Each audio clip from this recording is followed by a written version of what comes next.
I should tell you up front that Prof. Kling and I don't coordinate these presentations. He doesn't ask me what am I going to say, and I don't ask him.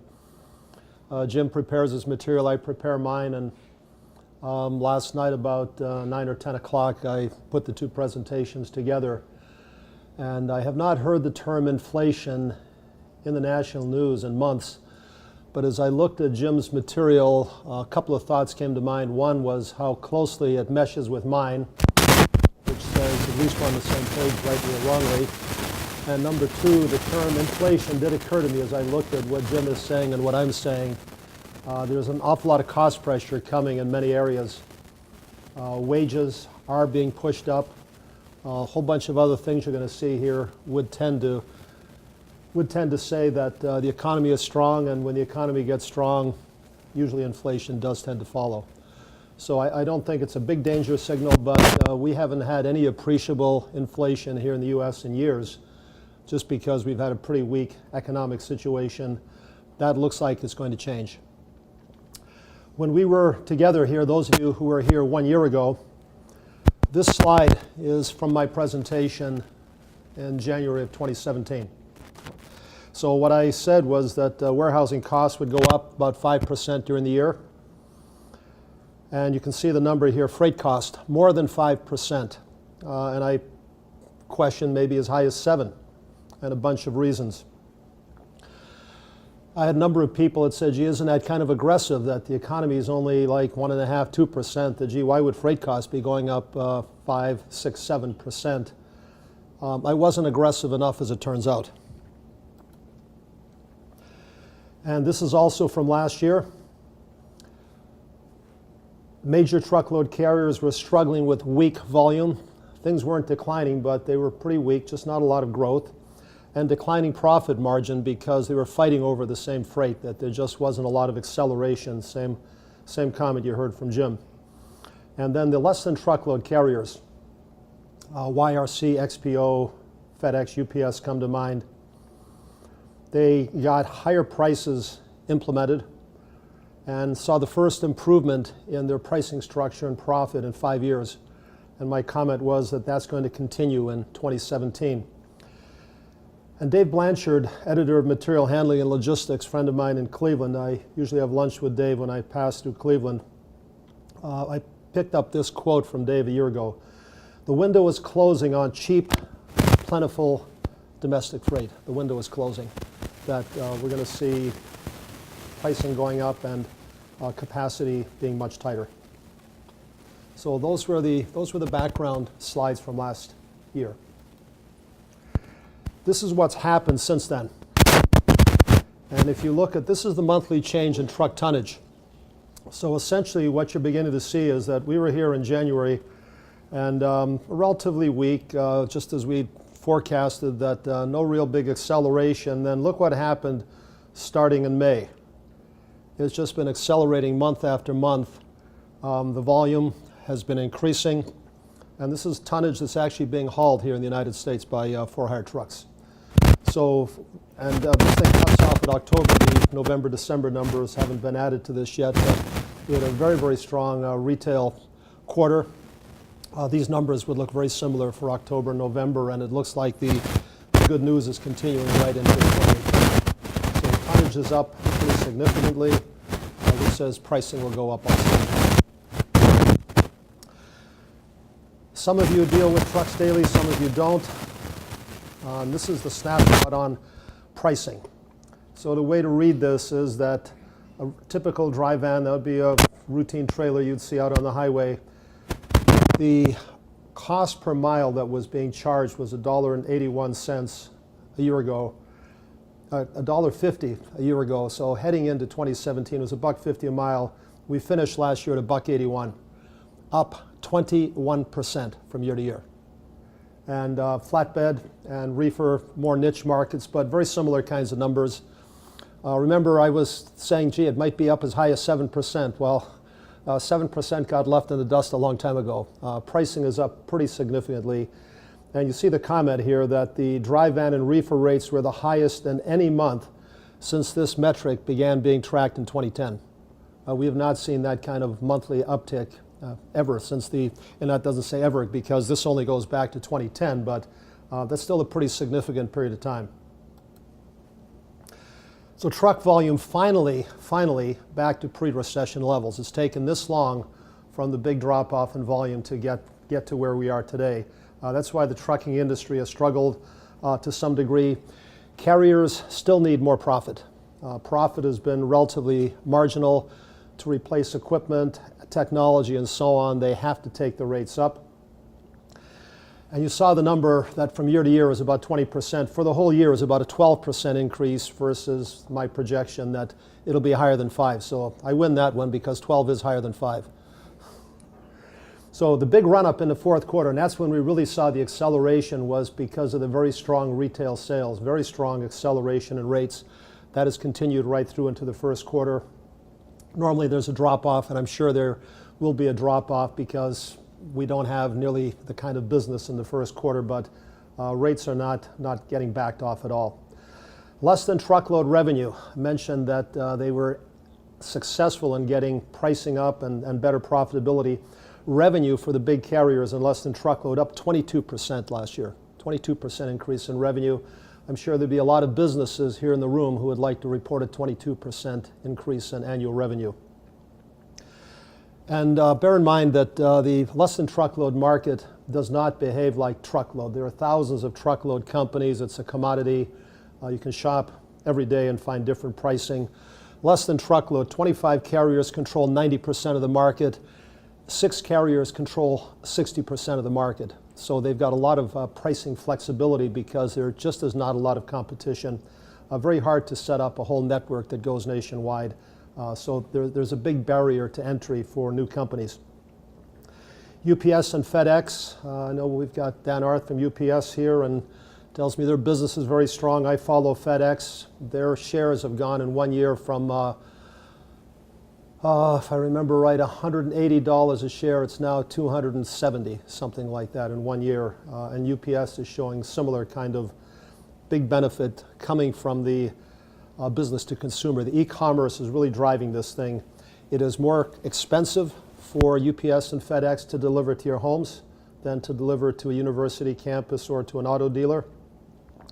Both companies have made deals with the Postal Service where UPS or FedEx will pick up a parcel from your house or your small e-commerce business. They'll take it all the way out to California or wherever the close point is to the destination, and then they will give it to the Postal Service. Both companies have a service like that. It's a slower service, but the Postal Service goes to every address every single day, 6 days a week. FedEx and UPS don't like to do that. It's very costly for them. So they're trying to figure out this e-commerce thing, just like the retailers. Everybody wants to be in the business. They need to be in the business. They're not making a lot of money. The cost structure is very different for companies, and they haven't figured it out yet. And then ocean, I'm not going to spend a lot of time on ocean, but 20 million containers came into this country last year. And the basic message a year ago was that 2017 would be a year of price stability in ocean. The whole ocean industry had lost money, billions of dollars for several years. Just too much capacity, not enough volume. As Prof. Kling mentioned, world economy much stronger. Pricing did stabilize in 2017, and 2018 we expect all the big ocean carriers to make reasonable profit for the first time in a number of years. But 20 million containers coming into this country, 6% higher than the previous annual record. Again, much higher than the economic growth in this country. So there are some sectors that are doing extremely well. So what does 2018 look like? Almost every cost trend that I can see, similar to what you heard from Jim on the whole economy, all these factors will trend toward higher cost.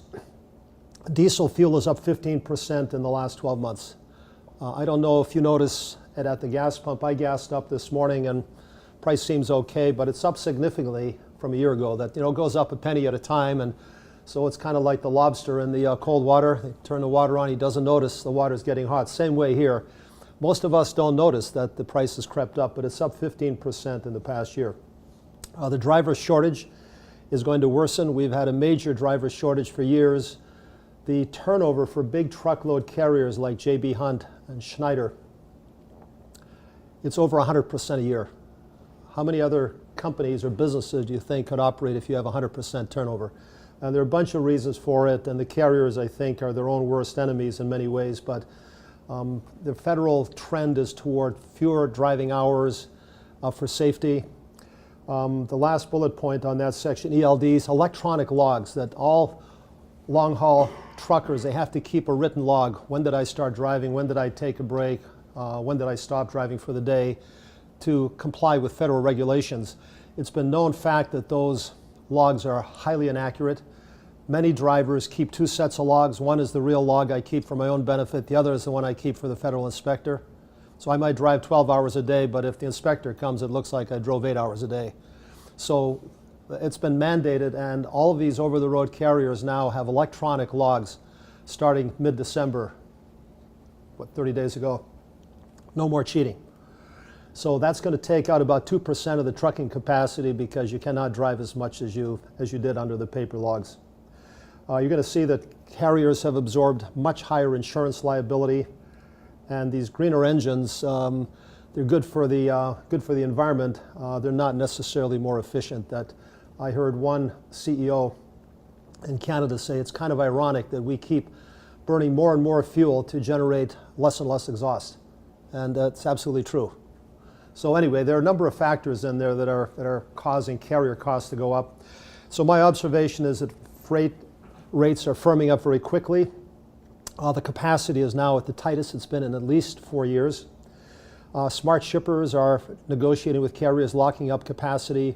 Price is secondary. I need to make sure I can get trucks when I want them. If you have a low price and you call the carrier and he says, I'm sorry, I don't have any trucks at that price, what are you going to do? So you're better off to look for the capacity. If you're a bad shipper, if you're inefficient, don't cooperate with the carrier. The freight isn't ready. Or if you're a price shopper, I get on the phone or I get on the internet and I call around, I select the lowest price every day. Those kinds of companies will see higher rates this year and lack of equipment in many situations. Carriers will have a choice. Don't have to deal with the price shopper or with the bad shipper. They go to the end of the line. And this slide kind of correlates pretty closely with what you saw from Prof. Kling. There is a direct correlation of diesel fuel going up and carriers going out of business. Every time diesel fuel goes up 10 cents a gallon, about 1,000 carriers with less than 5 trucks close the doors. They just don't have the financial capacity to overcome that. The big guys, they absorb that very easily and move on. Carriers charge fuel surcharges to all shippers, but if you're a small guy, it takes you a number of weeks or months to get that into place. If you're a big company like a Schneider, you can absorb that pretty easily and you just keep on going. Small guys do not have that financial cushion. So this is the way diesel fuel has looked in this country as recently as '99, so that was 20 years ago. We had never seen diesel fuel higher than $1 a gallon here in this country. That was the high water mark. $1 a gallon as recently as '99, and then it jumped up to $1.25 in 1 year, so a 25% increase in 2000.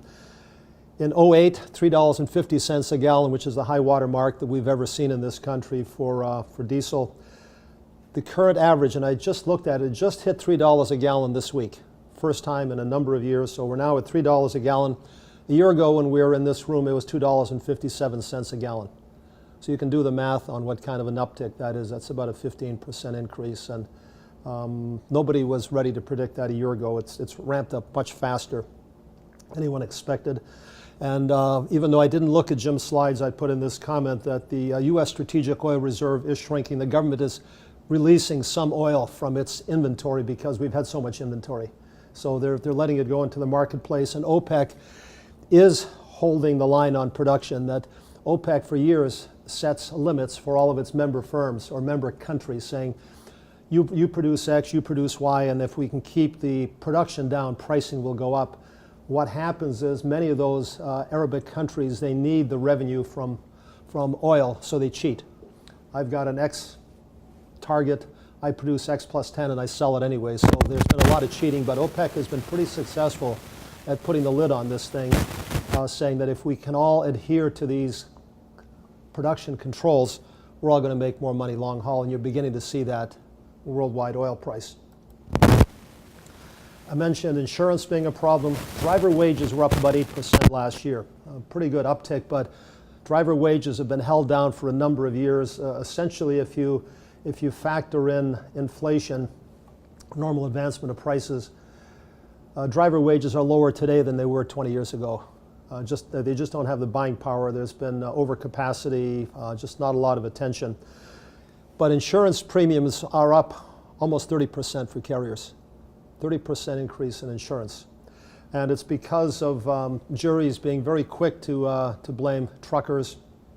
In most of the accidents, the driver of the car, if it's a car-truck accident, something like 60 to 70% of the time, the car driver is at fault, but the juries usually assign the blame to the trucker.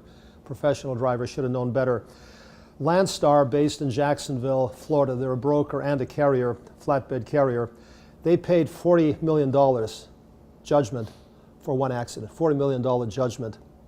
I'm sure it's being appealed. But AIG, which was the biggest insurer in the trucking industry, pulled out of the trucking industry entirely, saying that with $40 million settlements, there's no way to predict the future. We can't make money with those kinds of numbers coming down the pipeline, so they got out of the business entirely.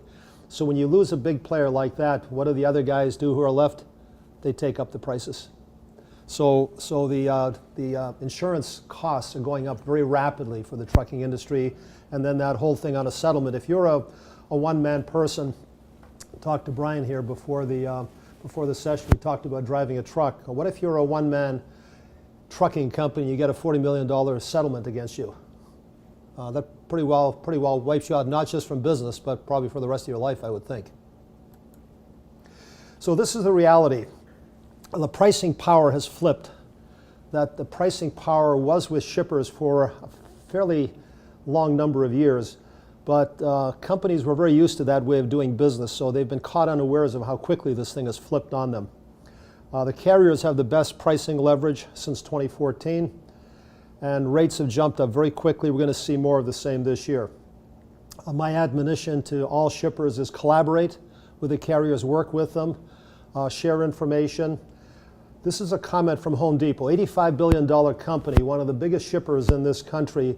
They've got the ability to hammer carriers, squeeze them, and yet this is their comment from their vice president of transportation. We will always be a shipper of choice for carriers. We want to be the company they do business with. We want to cooperate. Not everything that we do with a carrier goes out for bid. We don't always look for the cheapest price. We try to cooperate. We want them to do business with us. That's how we're going to assure that we get a good price and we get equipment. Much more important than trying to hammer the carrier for price. So my comment is that shippers relying on lower spot pricing, typically if you sign a contract, you're Home Depot or Kellogg's or General Motors, you sign a contract and you get a good price. Not the lowest, but I get a good price. I can live with it, make money every day, but I've got to have equipment to move stuff. If you want to be a spot buyer, the spot market normally is below the contract price. If contract is at $2 a mile, you can get on the internet, you can find somebody for $1.85, $1.90 almost every day. What's happening now is that the spot market is dried up. If the contract price is $2 a mile and you go on the internet, the spot price now is $2.05, $2.08. It's higher than the contract price because the carriers don't need the freight.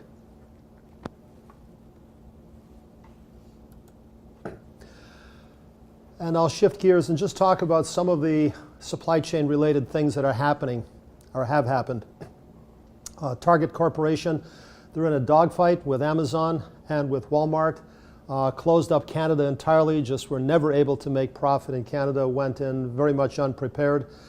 They bought a company called Shipt, S-H-I-P-T, paid $550 million for that company. What that little company is going to do for Target is that the customers can order their particularly grocery products online. The product will be shipped to your home from the nearest Target store. It gives Target that kind of capability. This is their reaction to dealing with Amazon and with Walmart. It's a terrific competitive offering against Amazon trying to sell Whole Foods through the Amazon system. So Target's in a dogfight. They recognize that. They're doing something about it. Swift has been for several years the largest truckload carrier in this country.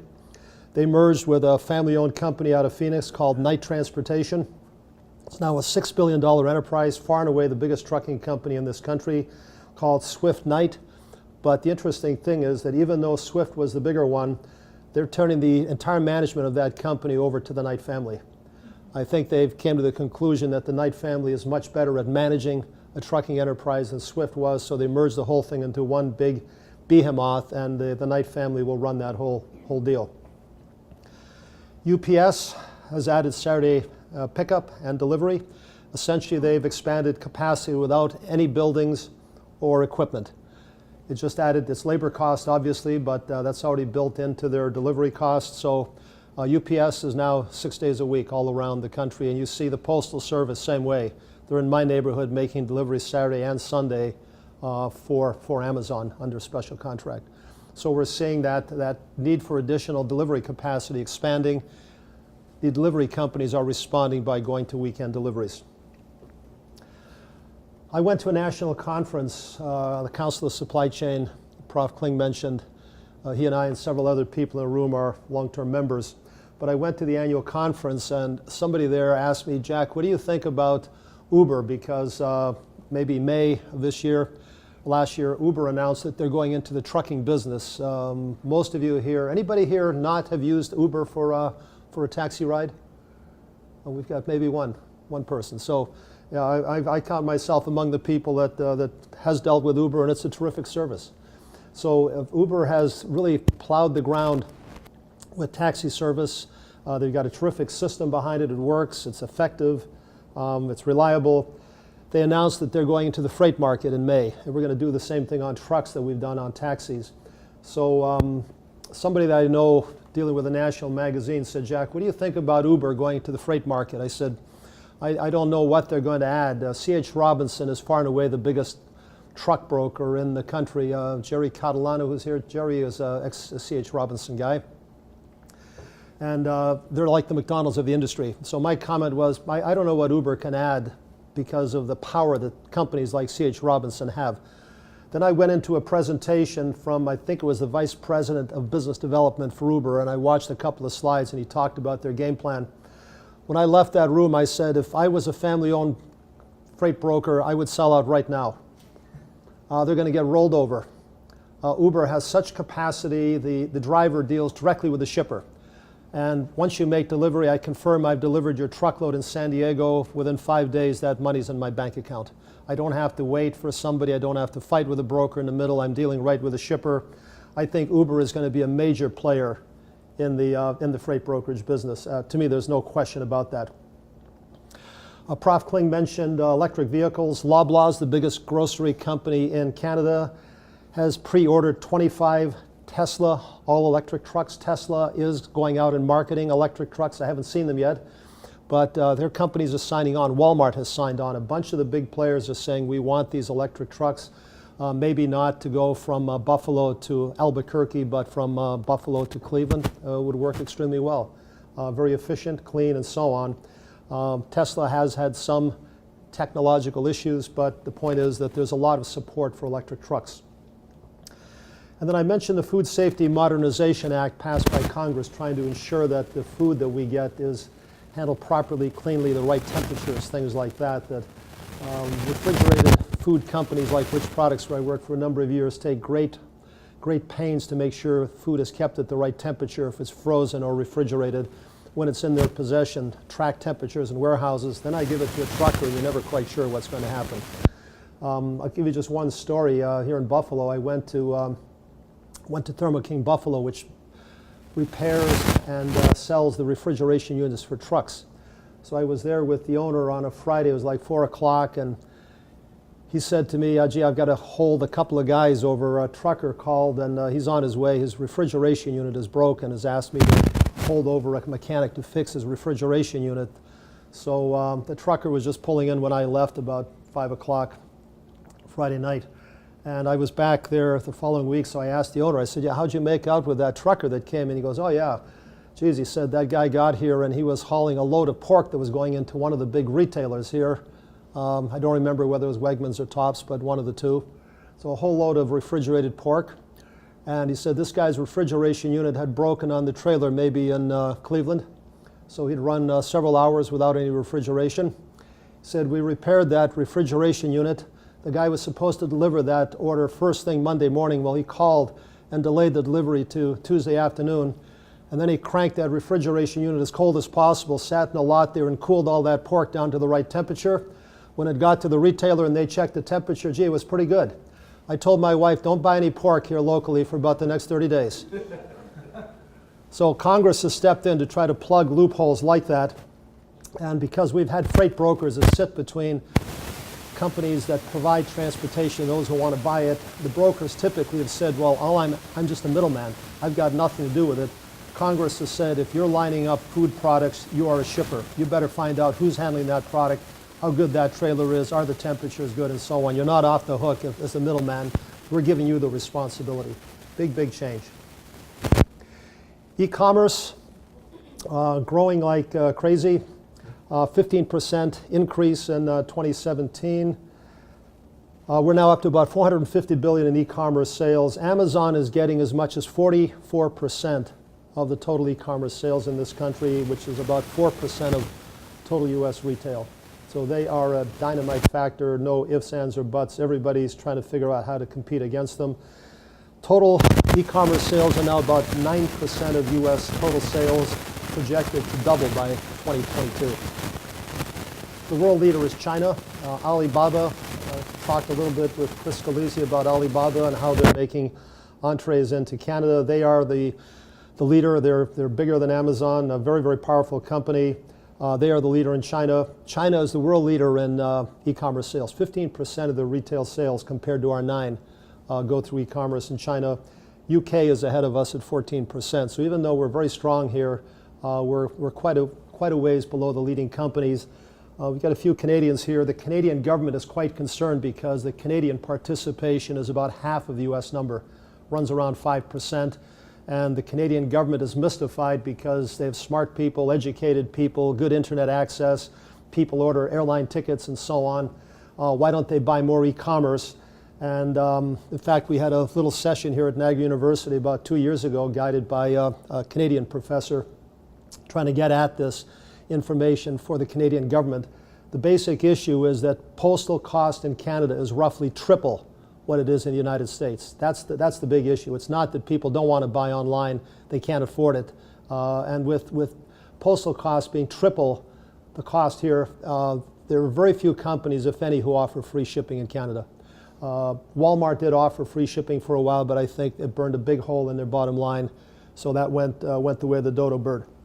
I've already talked about FedEx and UPS, big companies, but still struggling to make residential delivery profitable. They've got to ramp up the pricing. If they want to participate, they're doing everything they can, but it's a different animal. It's more costly. They've got to figure out how to price it correctly. And then returns. This is the other big Megillah with e-commerce, returns galore. Kind of surprised me when I saw this, that at the retail sector, about 8% of all sales end up coming back. I didn't like the color, it didn't fit, whatever the reason. E-commerce, it can go from 13% to 30% depending on exactly what you're selling. And the difference is that if you're buying locally at Marshall's or Macy's, there's a room, Brooks Brothers, you go into the room, try something on, test it, feel it. You can make a decision right there, do you like it? If you order it through the mail, you can't tell much about the touch and the feel of a fabric over the internet. So you get it home and, hey, I don't like it. A lot of big companies, Zappos, for example, they recommend you buy 3 pairs of shoes, get the size that you think is yours, get one size smaller, one size larger, try all 3 of them, whatever you don't like, send the other 2 back. So they encourage that because they know that once you get a hold of a product, you're much more likely to keep it. So they want you to order product and get it into their houses. So FedEx says that the return rate on clothing now is about 30%. So if you're doing e-commerce sales on clothing and 1/3 of the sales are coming back, it tends to say that profit becomes pretty difficult, 1/3 returns.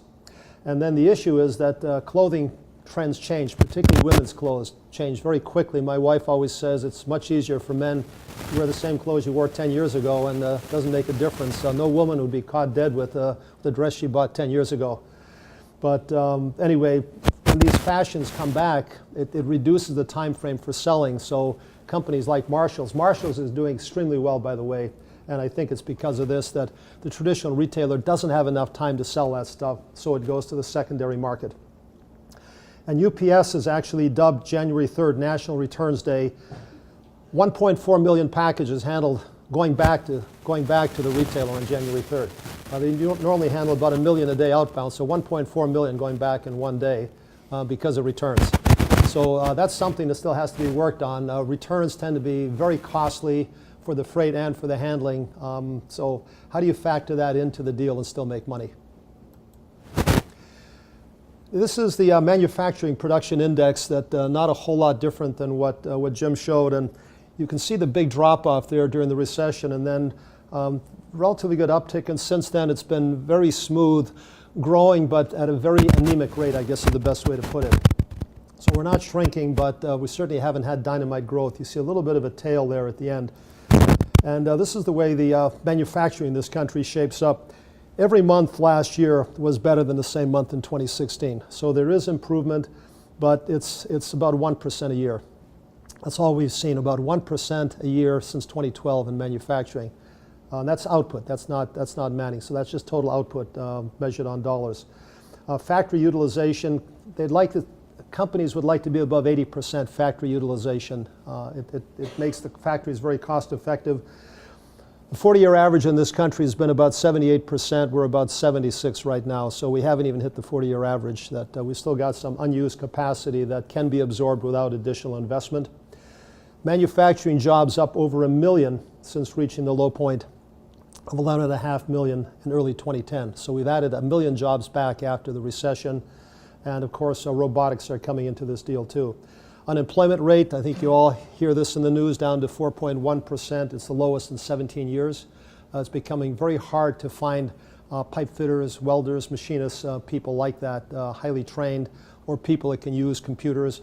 Local schools like NCCC, ECC are really trying to respond to train young people coming out of school so that you can go to work at some of these well-paying jobs. And we've got companies paying for the training, willing to send people to school. I'll pay for your training because I want you to be able to work in my factory. Or I'm installing robots, going out to buy robots. And once I make an investment in a robot, the job is gone, basically.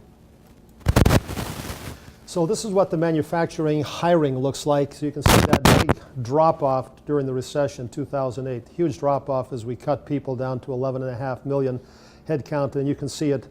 You can see the uptick, the 1 million jobs coming back, but we're still not as high as we were. We were up over 13. We're still 1 million jobs below where we were. Those jobs didn't go to China or to Vietnam or to Pakistan. They're gone. A lot of those jobs are gone forever because of computers, automation, and robots. And I want to comment on Hunter Harrison. Some of you would know the name Hunter Harrison. He's, this is my comment, a legendary railroad executive. He passed away unexpectedly at 73 years of age about a month ago.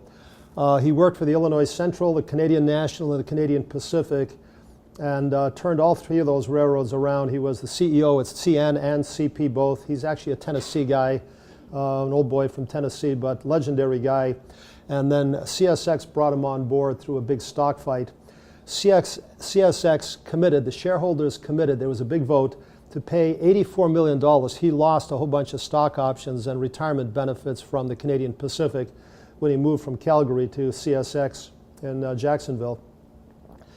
They paid him $84 million to offset the compensation he missed at CP. I don't know of many other executives that would get that kind of upfront money. But here's the trade-off. The company's stock value jumped up $12 billion in total value, up 36% after his hire. So if you're a shareholder, you're probably smiling all the way to the bank even after paying him the $84 million. He was known as a master operator. Precision railroading is kind of his invention, that the best utilization of assets, we take unused engines off the road, off the railroad. We try to computerize things, try to get the best utilization of the assets, have to time things extremely well. There was a lot of consternation at CSX. The unions fought this thing because I'm going to eliminate jobs at the same time. So they had a lot of issues at CSX, and Hunter Harrison was actually called before U.S. Congress to testify because of complaints. And it really kind of rocked the railroad world because he showed up. He had an oxygen tank with him. He kind of rambled like a guy who was out to lunch or maybe had been on an LSD trip a little while ago. Didn't make a lot of sense, and people said, my God, this is the guy running the railroad, and we just paid him $84 million to come down from Canada And then they announced he was going on sick leave, and 3 days later they announced he was dead. So it was a huge shock. But the CSX stock jumped up 36% from the time he was brought on board. So now the real question is, how do they replace him?